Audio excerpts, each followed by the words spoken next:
सन्मान्य व्यासपीठ आदरणीय मुख्याध्यापक परमपूज्य गुरुजन वर्ग, माझे मित्र मैत्रिणींनो, आज 1 ऑगस्ट लोकमान्य टिळक पुण्यतिथी निमित्त आयोजित केलेल्या वक्तृत्व स्पर्धेत मी ग्रंथ माझ्यासोबत या विषयावर बोलणार आहे. तुम्ही शांत चित्ताने ऐकावे अशी माझी नम्र विनंती. ग्रंथ माझे गुरु, ग्रंथ माय बापणी व भीती ताप हृदयाचे. ग्रंथ माझे सगळे जीवन सांगाती, आयुष्य आहे गती ग्रंथांमुळे.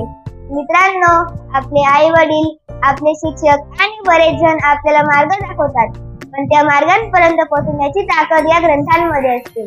शेवटी आपल्या शिक्षकांनाही मर्यादा असते, नाही का? ते किती वेळा सांगतील, कुठं येतील आणि कुठपर्यंत येतील. ग्रंथांना वेळेच्या, दिशेच्या व काळाच्या मर्यादा नसतात. आपल्याला हवे तेव्हा आपण वाचू शकतो आणि आपल्याला हवे तेथे आपण घेऊन देऊ शकतो. मन करारे प्रसन्न, सर्व सिद्धीचे कारण. मोक्ष